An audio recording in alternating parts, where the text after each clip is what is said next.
Mazpilsēta Ape šogad svin savu 88. dzimšanas dienu.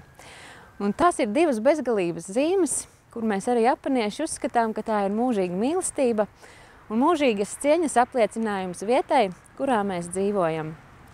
Tāpēc arī šoreiz mēs ejam ielas stāstu.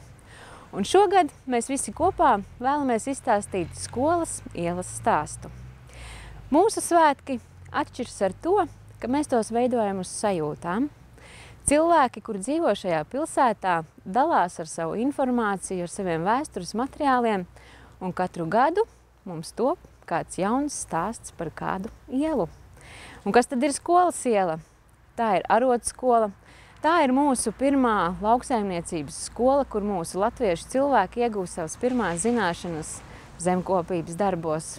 Skolas iela ir tā iela, kas savieno Latviju ar Igauniju, kur pagājušo gadu ir beigušies renovācijas darbi, un mēs varam braukt jau pa gludu, asfaltētu šoseju, kur pirms 165 gadiem barons Delviks izveidoja pirmo ceļu, pa kuru brauca zirgi ar karietēm.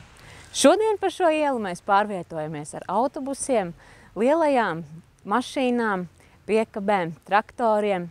Un to visu mēs varēsim piedzīvot arī šajos pilsētas svētkos, ka pa šo ielu dzīvību, prieku mēs ienesīsim tieši ar šo transporta līdzekļu parādi.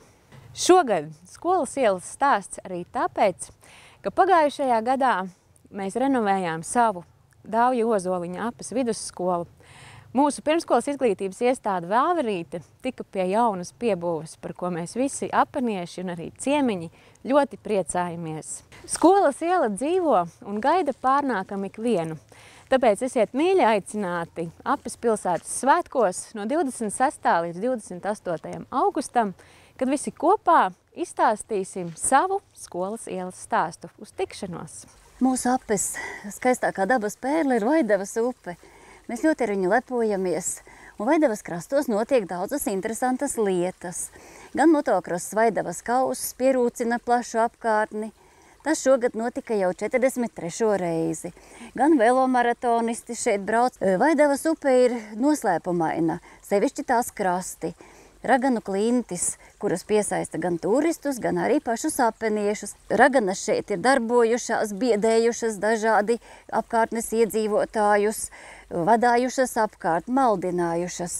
Un galu galā joprojām Vaidavas upes krastu alās tās dzīvojot. Vaidavas krastos esam iekārtojuši dabas taku, kas ir izziņas taka un, protams, ļoti jaukas atpūtas taka. Un šogad Vaidavas upe un Vaidavas dabas taka sagaidīja interesantu pasākumu Vaidavings. Kad gan daudz uzzinājām par Vaidavas upē dzīvojošiem dažādiem augiem un dzīvniekiem, gan arī paši bridām Vaidavas upē.